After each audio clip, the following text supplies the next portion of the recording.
Пристојна работа за ромите е насловот на меѓународната конференција за вработување организирана во рамките на председателствувањето на Република Македонија со декадата на ромите.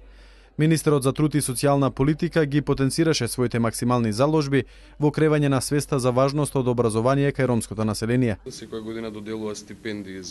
за средношколци роми, 650 стипендии се поделени за средношколци роми, а исто така Министерството за труд и социјална политика го спроведува проектот за условени парични трансфери, каде што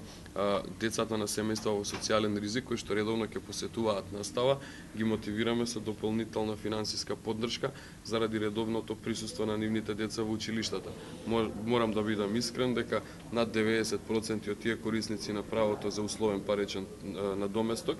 се роми, така да имаме дополнителни стимулации за да тие продолжат да бидат редовно присутни во средното образование, со што ќе се придонесе во нивниот континуиран квалитетен развој и образование, за да потоа се запишат и на факултет, за да може да бидат поконкурентни на пазарот на труд. Владата обезбеди образование за возрастни. Таа програма ние ќе ја имплементираме во наредниот период со засилена програма во однос на зголемување на процентот на зголемување на кадрот на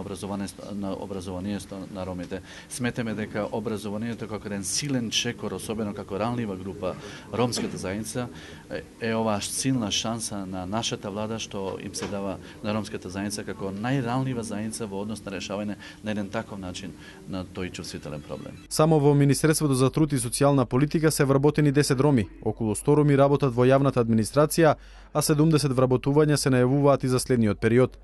Целта на денешната конференција е да се разменат искуства на земјите членки на декадата во областа на зголемување на вработеноста на ромската популација и најдобрите практики во земјите кои не се членки на декадата, како и да се анализираат резултатите што се постигнати од досегашните мерки и активности. Македонија неколку пати досега покажа дека може да биде пример како една земја треба да го третира ромското население.